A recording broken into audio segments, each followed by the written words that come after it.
as we have. All right, here comes the Prime Minister of Canada out of his home. We'll talk to both of you in just a moment. But for now, on this Friday, the Prime Minister of Canada. Hello, everyone.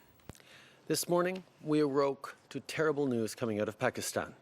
A Pakistan International Airlines plane carrying over 100 passengers crashed in a residential neighborhood in Karachi. My heart goes out to all the victims and their families. Our thoughts are with Pakistan today. We're starting a bit earlier this morning because we have a cabinet meeting early this afternoon, so thank you all for joining us now. Last night, the premiers and I held our 10th weekly call since the beginning of the crisis. And we talked about what's been on everyone's mind lately, how we can safely reopen the economy. Over the past few months, Canadians have been doing a great job of staying at home, maintaining physical distancing, and listening to public health advice. And that means we can restart some activities, but we're not out of the woods yet. COVID-19 remains a serious health threat. We have to proceed with caution and keep listening to science, or we risk losing the progress we've made. So today, I want to outline what we know needs to happen to successfully reopen the economy and adjust to our new normal. First, we need to continue scaling up our testing capacity so we can quickly identify new cases and isolate them. We're working with provinces and territories to expand testing by procuring things like reagents and swabs. While some provinces have the capacity to meet their current needs, we're collaborating to ramp up testing so we can protect Canadians and effectively manage future outbreaks. Second, we need to accelerate our ability to do contact tracing. After we've confirmed and isolated new cases, we have to get in touch with everyone who may have been exposed to the virus and make sure they take measures to quarantine and monitor themselves for symptoms or get tested. While provinces and territories are managing testing and contact tracing differently, our government has trained federal employees who can make 3,600 contact tracing calls a day, 7 days a week. Statistics Canada has also an additional 1,700 interviewers ready to go who can make up to 20,000 calls a day. These federal resources are available to assist provinces and territories with any surges or backlogs or challenges they have in contact tracing. We're already helping to make calls in Ontario and stand ready to help anywhere else. Third, we have to ensure that data collected across jurisdictions is shared between provinces and territories. This will help us track the spread of the virus, adapt our response accordingly, and save lives. Aujourd'hui, je veux souligner ce qu'il faut faire pour I want to talk about what we need to do to ensure a successful reopening of the economy and an adjustment to the new reality. First, we must continue to increase our testing capacity so that we can quickly detect and isolate any new cases. Second, we must be able to quickly contact people who have been exposed so that they can self-isolate and monitor their symptoms or get tested. While the provinces and territories are conducting testing and doing their contact tracing a little differently, our government has trained federal employees who are now prepared to step up and help to find people who've been exposed to the virus across the country. These employees can make 3,600 calls a day, 7 days a week. Furthermore, Statistics Canada has made available 1,700 interviewers who can make up to 20,000 calls a day. We are already making those calls in Ontario, and we are offering our assistance to anyone who needs it.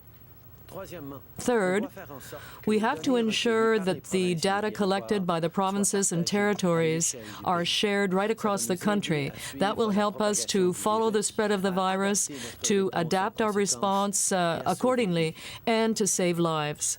Now, Canada is a vast country, and some regions have been hit harder than others by the pandemic. That's why plans to relax restrictions vary from one jurisdiction to another. But in order for people to move around freely and start getting back to normal life, we have to improve our ability to quickly pinpoint the virus and isolate it. All premiers recognize how important this is, and I want to thank them for their engagement in this issue. Since the beginning of this crisis, all jurisdictions have been working towards one common goal: protecting Canadians. The next phase of our collaborative efforts is on testing, contact tracing, and data collection. And I've told the premiers that the federal government is here to support, facilitate, and fund this important work. Taking strong, collaborative action to expand testing and contact tracing is important for both Canadians and businesses to have confidence that we're on the right foot. They need to know that we have a coordinated approach to gradually reopen that is rooted in science, evidence, and the ability to rapidly detect and control any future outbreaks. In order for people to be able to move around freely again and get back to their usual routine, we must be able to quickly detect and isolate any new cases. All the premiers understand just how important that is, and we agree. From the beginning of this crisis, all orders of government have been working together to protect Canadians.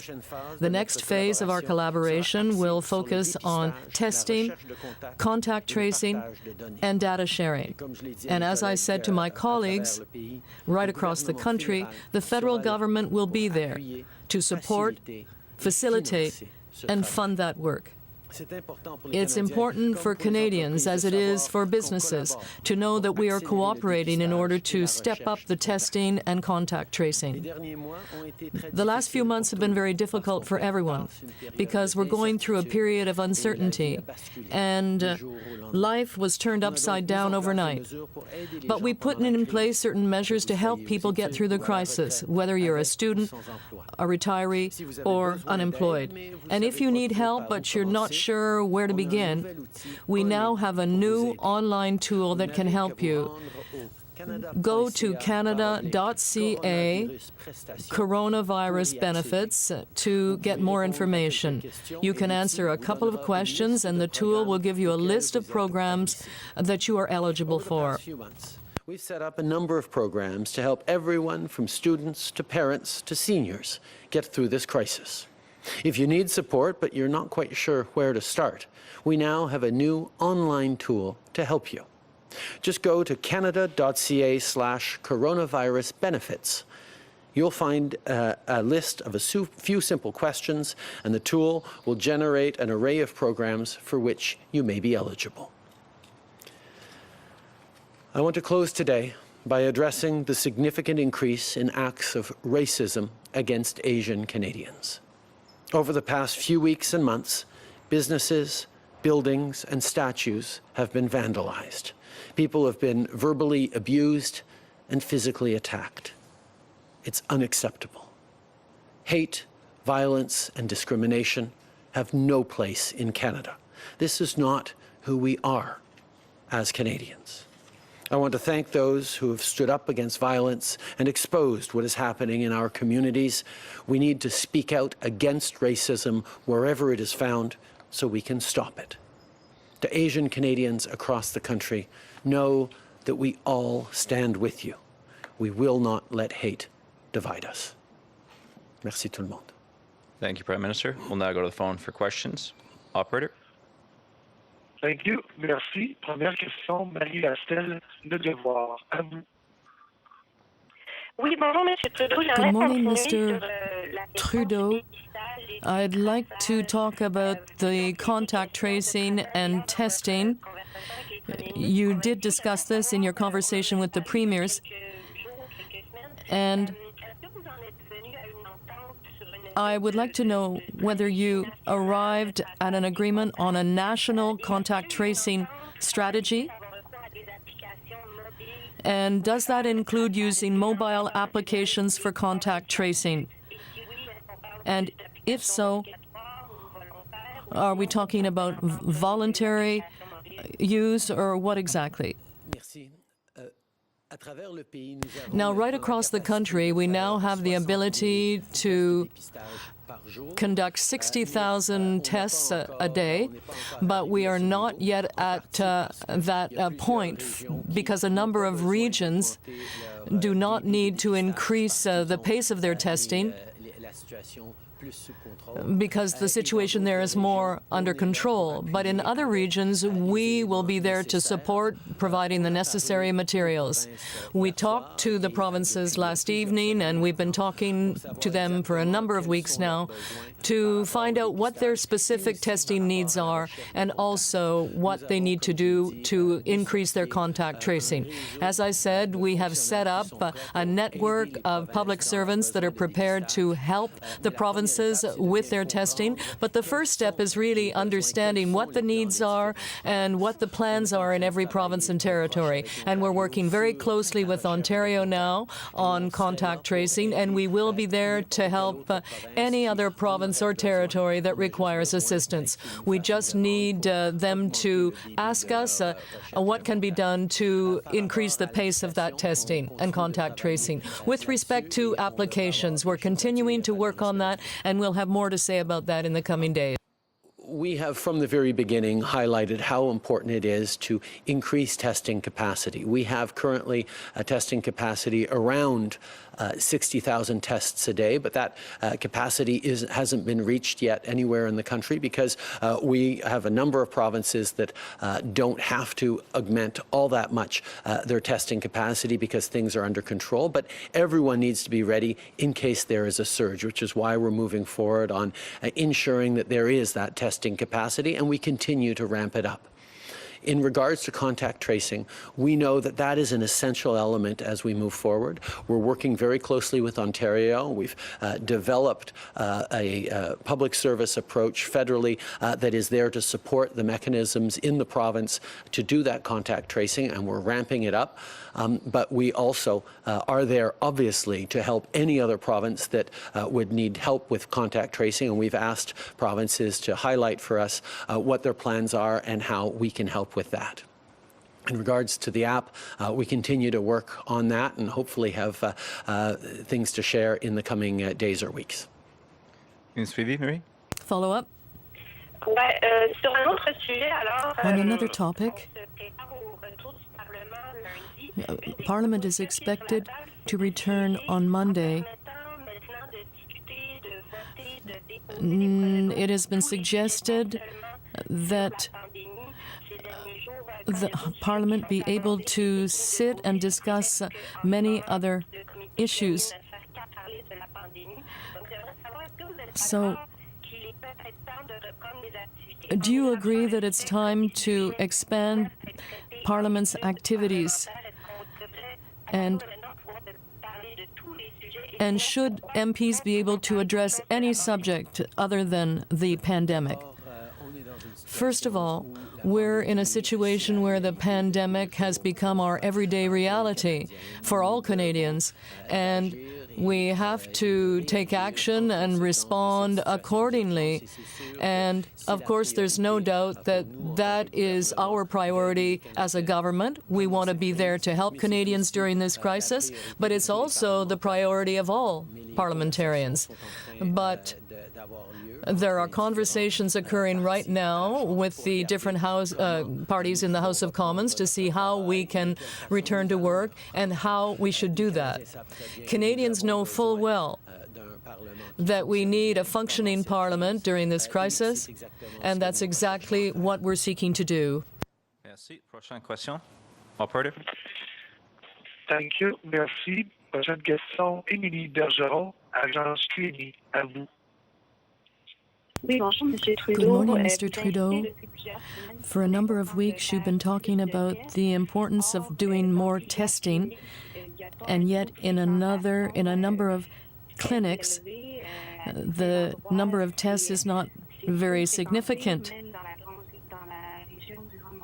even in the Greater Montreal region.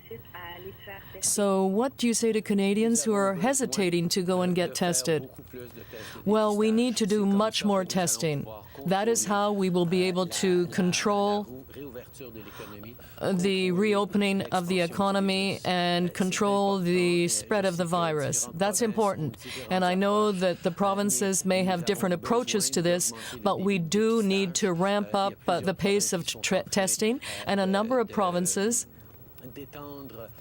are now expanding the scope of their testing protocols so that anyone who wants to get tested can. But it will also be important to ramp up the contact tracing as well and encourage people who may be infected with COVID to get tested as well. A follow-up? Yes.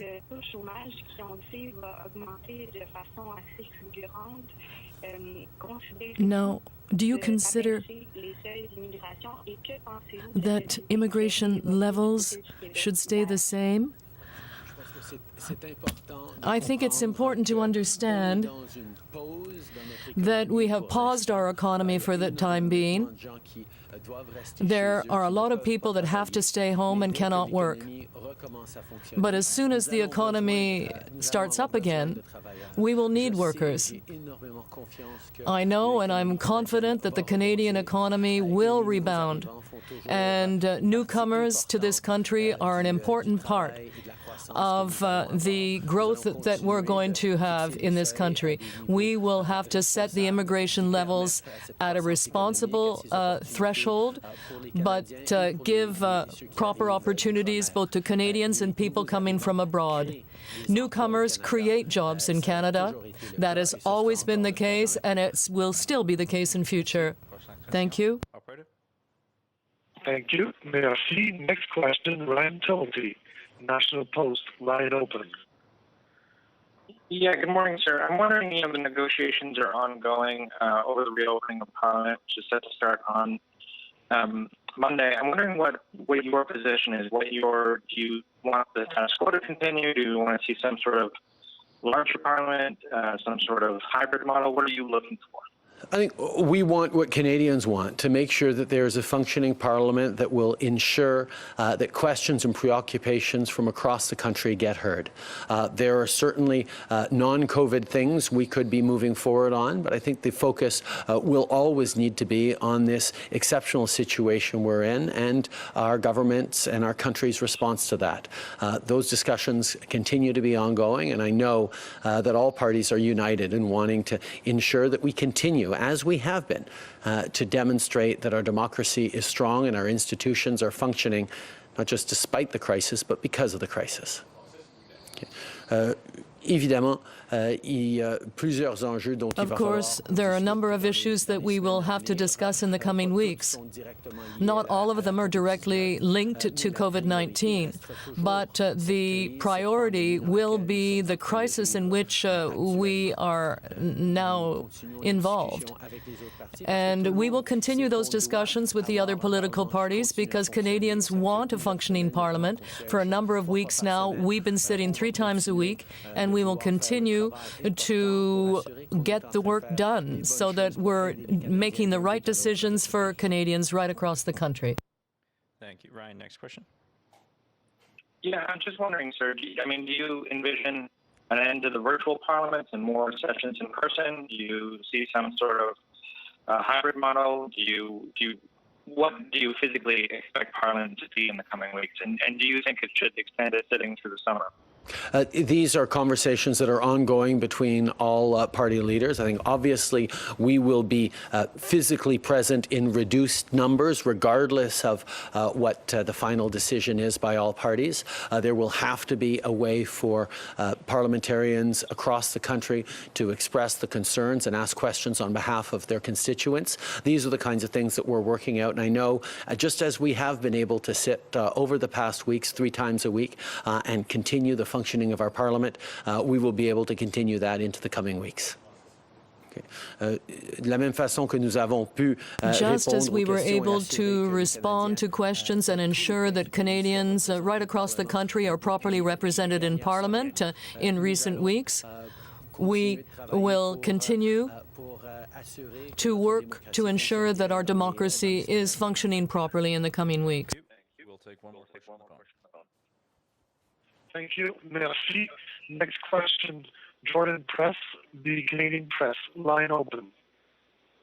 Good morning, Prime Minister. Just on the contact tracing, can you provide some specifics about the timelines that your government is going through to make sure that all these separate efforts in provinces are actually consistent, not siloed, and that the federal government is actually making sure there's a national effort to ramp up testing? Well, we know that part of the reopening of the economy will involve Canadians traveling more within their provinces and potentially across the country. That's why we need to have a national approach that is going to be able to have comparable data right across the country and comparable tools. Even in regions where the spread of the virus seems very much under control right now, there could be a resurgence. And when that happens, we need to be able to respond quickly and comprehensively. And that's very much what the federal government is working on. We know, and we've heard from provinces, that contact tracing is a challenge in terms of delivering the bodies necessary to make the phone calls, to trace everyone a positive test could have been in contact with in the previous days. That's why we've put forward the logistical support to be able to deliver that to any province across the country. A follow-up, Jordan? As my follow-up, I want to go to something else. Last week, the Premier of Nova Scotia said he would wait and see whether Ottawa is willing to hold a public inquiry into the mass shooting in his province. So very simply, Prime Minister, will you commit that your government will lead an independent public inquiry into the shooting? I think people have many questions about what happened in Nova Scotia, and we're encouraging the RCMP to do its work on the initial investigation. But as we move forward, there will, of course, be larger questions to ask, and we will work with the government of Nova Scotia on getting those answers. We know that the RCMP will continue to conduct its investigation on exactly what happened in Nova Scotia, but of course there will be more questions, and the Government of Canada is perfectly prepared to work with the Government of Nova Scotia to find answers to those questions.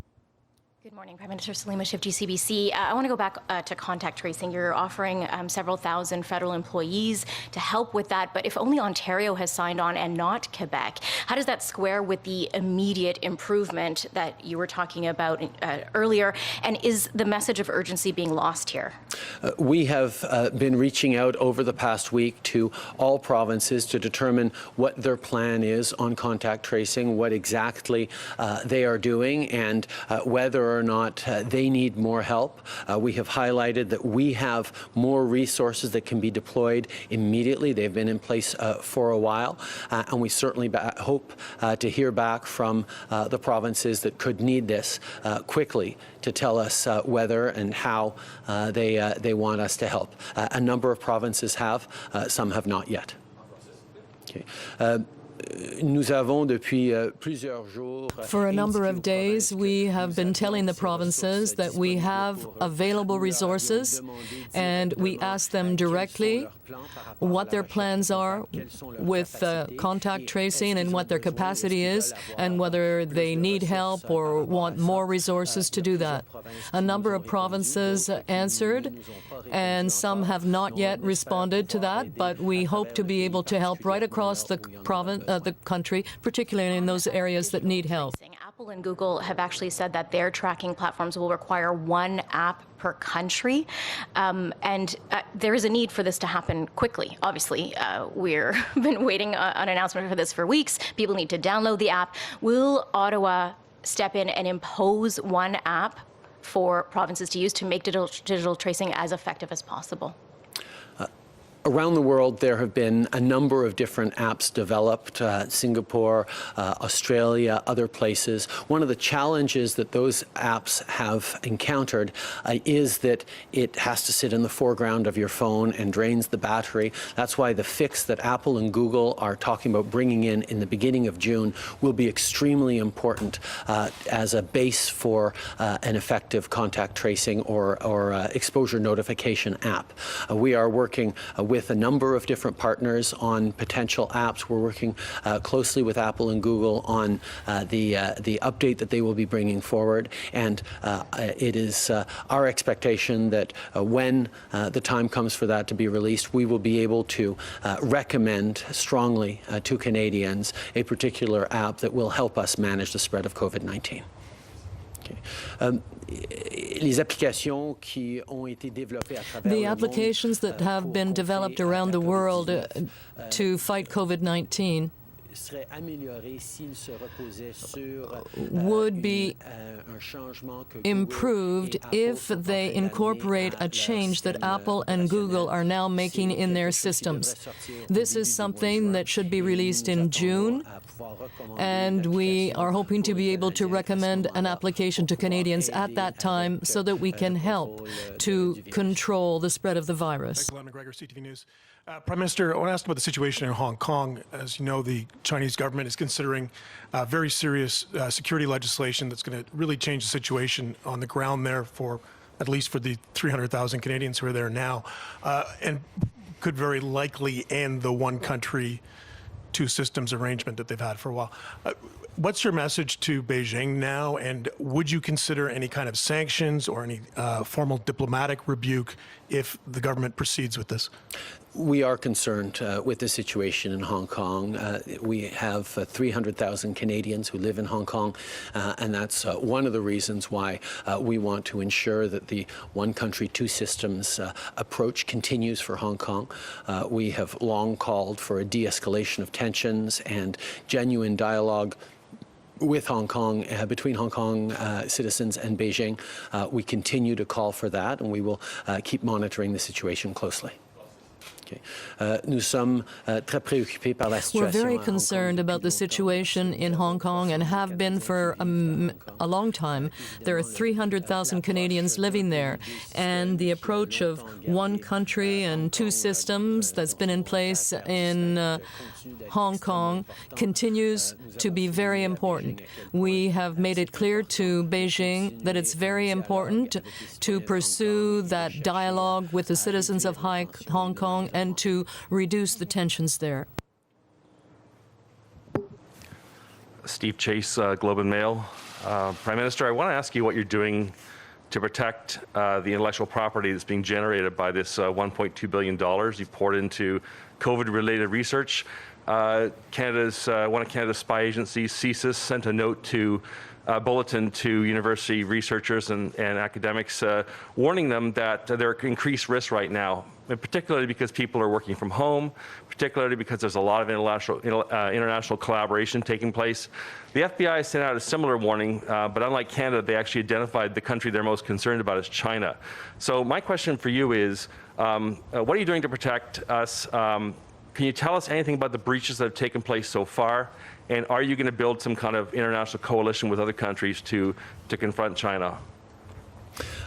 We have long been concerned about intellectual property protections in Canada. That's why we've increased the funding for the CSC, which is a communication security establishment that watches over cyber attacks and makes sure that our systems are safe. The CSC is among the best intelligence agencies in the world in terms of that, and work constantly with partners all around the world, with Five Eyes and others. We will continue to make sure that they have the tools necessary to keep Canadians and our institutions safe. And part of that involves notifying, but part of that involves working behind the scenes to keep Canadians' information and data protected. We will continue to ensure that they have the tools to do their work. Bonjour, Monsieur Trudeau. Louis Blouin, Radio-Canada. Louis Blouin, Radio-Canada. Good morning, Mr. Trudeau. You are now negotiating with the opposition parties for the suspension of work. Now, with respect to the CERB, is that part of your negotiations? The Bloc is asking you to introduce a more progressive model to allow people or encourage people to return to work. Is that part of what your plans are? And when do you expect to make a decision on this? Well, I think there are two parts of this negotiation when it comes to the return of Parliament. We are focusing on the structure that will allow all Canadians right across the country to be properly represented in a Parliament that will be limited in terms of people there in person and others who will be participating by video conference. The other issue has to do with technology and logistics decisions. related to the return of Parliament.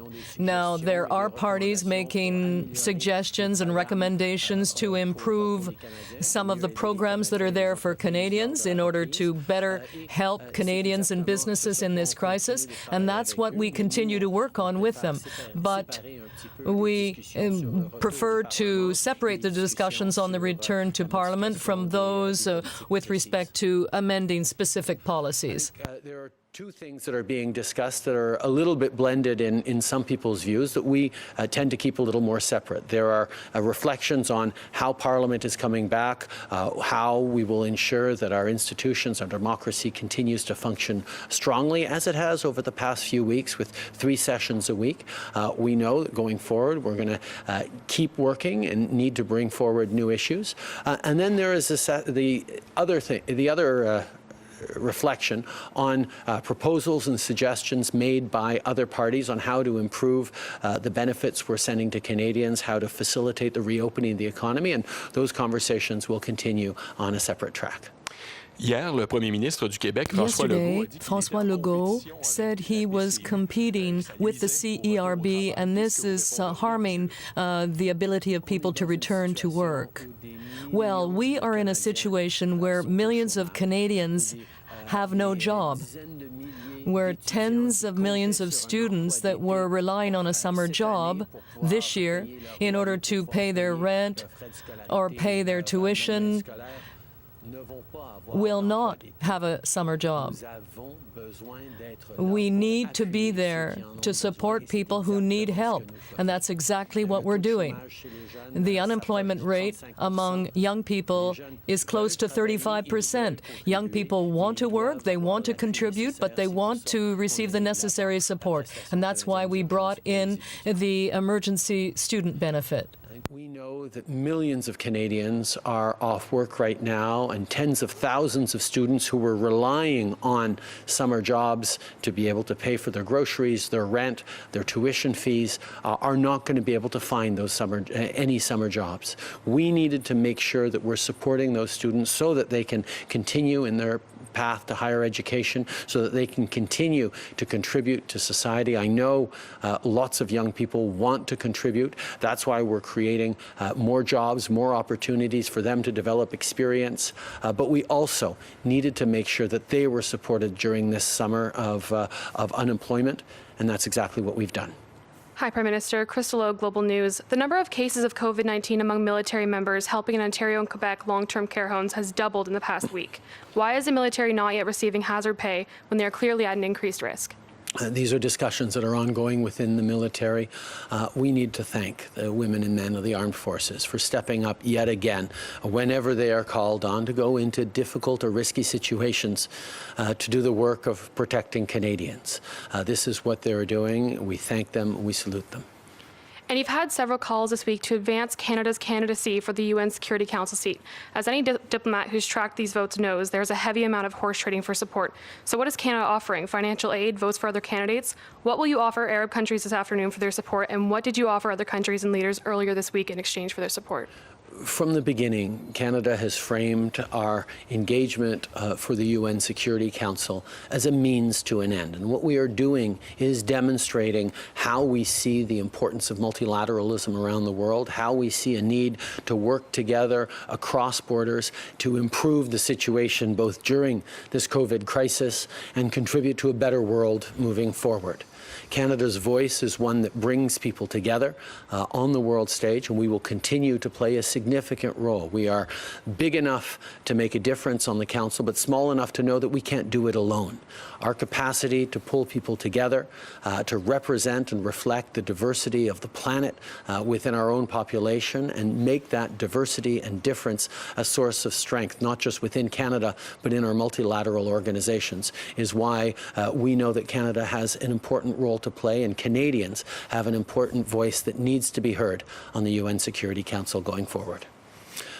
The UN Security Council and a seat there is not a goal in itself. It's an opportunity for Canadians to continue to have a positive impact on the world. We deeply believe in multiculturalism, and during this crisis, we need to work together. And we want to think about the world we're going to create coming out of this crisis.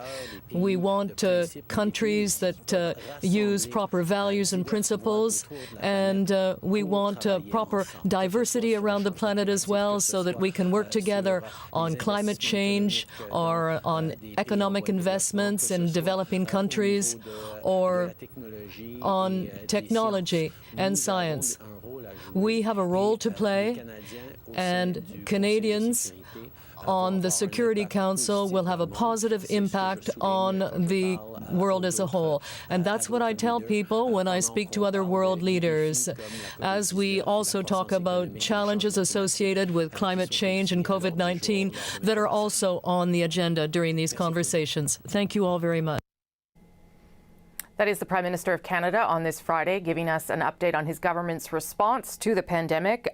Last couple of questions there about Canada's bid to win a seat at the Security Council at the United Nations. The Prime Minister has a call with Arab nations later this afternoon to make that pitch. And there's a very good Canadian press story out right now about the ambassador to the United Nations heading back down to New York to begin that final push to try and win the seat for Canada. That happens in June, that vote. But lots of other bits of news there from the Prime Minister. So let me bring in my colleagues, Vashi Kapellas and Catherine Cullen. Vashi, lots of information and notions and ideas about contact tracing and testing, as well as really almost a plea to provinces that haven't asked for help to really ask for it, because the federal government's standing by. Yeah, it was interesting. A lot of broad strokes, a lot, as you're saying, Rosie, a lot of notions put forward, not a lot of specifics when it comes to what the goal should be. A very specific question from our colleague Jordan Press at the Canadian Press. What exactly does the level of contact tracing need to be in order for Canadians to feel safe? And there wasn't a specific answer there, but there are some numbers that the Prime Minister did provide, namely that there are civil servants that can make 3,600 contact tracing calls a day, 7 days a week, and that there are also a number of people, 1,700 Canadians working with Statistics Canada, that can make an additional 20,000 calls a day, and they are ready to go. He says Ontario, specifically, he named that province as one that has asked for help. He did not specifically name others, but said that some don't need it necessarily to the same degree. So my mind initially goes right to Quebec, and I wonder whether or not there is a process there, or whether there's something more to that part of the story. I know that from my conversations with people who work with the Prime Minister, of all the relationships with provinces, and this is not necessarily unexpected during this pandemic, which have largely all been very positive, including with Quebec, the points of tension certainly with Quebec are higher, I guess I could say, to be as accurate as possible based on my conversations, than with other provinces. So that's something to keep our eye on. I think when it comes to contact tracing as well, based on another question from our colleague Salima Shivji, that she got some information from our colleague Phil Ling, who you often name as very helpful, because he is, around a contact tracing app. So the idea that Apple and Google only want one app per country, whether the Prime Minister has discussions ongoing with that, whether that will be the case. And I thought that his answer was actually very interesting, because while he didn't explicitly say, yes, we're going to procure this app, there's only going to be one app and every province is going to have to sign on. He didn't say anything like that. He did say that they will arrive at a point where, he hopes they arrive at a point where they will be able to recommend strongly to Canadians that they use a particular app. If I'm reading between the lines, that means to me that there will be, the goal is to have a deal with Apple and Google, to have that one app, and for that to be the primary mechanism, at least from a technological point of view, for contact tracing in this country. So that comment certainly jumped out at me, and that will be something for us to keep our eyes on, how those discussions progress and when exactly. I think he mentioned the summer. June, I think. Yeah, June, thank you. June. Yeah. So not too long. We should have a clearer picture of sort of the technological aspect of contact tracing and how it might play out in this country. Yeah, I will say he definitely seemed to know more about the app apps than I did and understand them better than I do. So it's good to know that there are conversations ongoing with Google and Apple who are supporting the data behind whatever app we decide to go with, because we also have some information that on that call with the premiers last night, some of the concern was the inter-provincial travel. And if you all have different apps, then how does that even work? How do you feed into that if you're trying to make sure that we can contain and contact trace? Catherine, what stood out there for you? Yeah, well, I mean, I think what's interesting about what Vashi just outlined was obviously all of this was framed very much as a collaborative effort, as we have heard over and over again since the beginning of this outbreak. So much talk about how it's the most collaborative it's ever been, Team Canada effort. And that sort of positivity, I will say, was how the Prime Minister approached this today. But I think implicit in what he said is, listen, the money is there, the people are there, we are giving you everything you need. You just have to ask for it. And it does implicitly, I think, put a bit of pressure on the provinces and territories that the federal government says it is making everything possible available. So this work has to get done. I think that was implicit in what the Prime Minister said today. And of course, we all want to know which provinces it is that have grabbed onto that help that the Prime Minister has offered and which ones they're still waiting to hear from. I think Vashi's very right to mention Quebec. We're all wondering if that's the source of this. Yeah, I mean, if he made a point of mentioning Ontario as someone who has reached out and who has still cases trending upward and not mentioning Quebec, he said some provinces have and some provinces have not yet. So it might be an attempt to apply some delicate pressure to Premier Legault to reach out to help that is there and that may well be needed.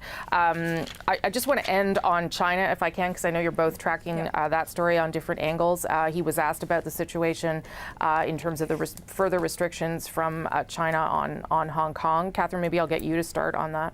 Yeah, I was really struck by his choice of language. I know Vashi interviewed François-Philippe Champagne last night on her show and really kind of hearing similar phrases from the Prime Minister today. We are concerned. There is a need for dialogue. I'm just really struck in the contrast in tone between what he is saying and what the Secretary of State in the United States is saying. Obviously, Canada's relationship with China, very different from the U.S. relationship with China, and there are a lot of issues in particular in the background of Canada's relationship with China right now that we can talk about in a moment. But if I can find the quote from Mike Pompeo right now, essentially just condemning the move by China, saying it's not acceptable.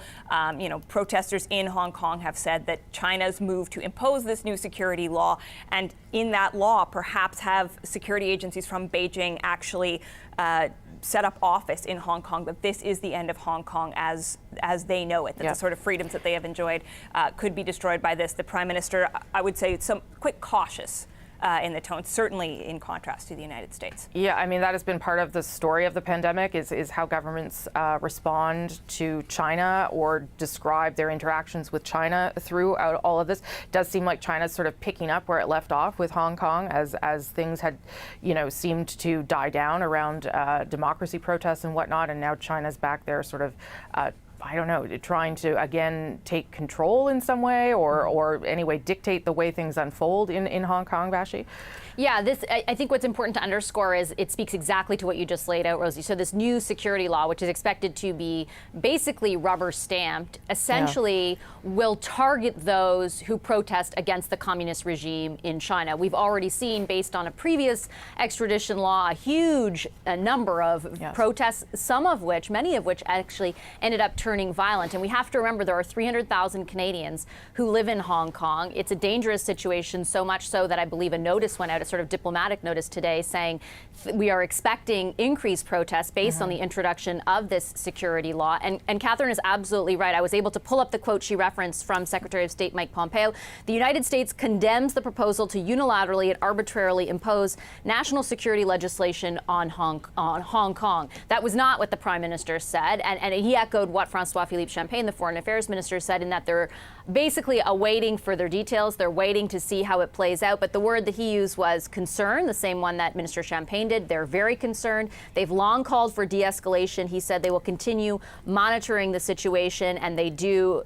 He reiterated the federal government's support for a one-country, two-system approach. That is different than what we are beginning to hear from some world leaders. But I would add a note of caution. It's not as widespread, for example, as initially when the extradition law was floated. So we'll have to wait and see basically where does the international conversation goes, and are we seen as a laggard as we have been in certain other instances involving Hong Kong in the past, or does the government, the federal government, take a different approach? They are, of course, trying to navigate the fact that for more than 500 days, Michael Kovrig and Michael Spavor have been arbitrarily detained in China.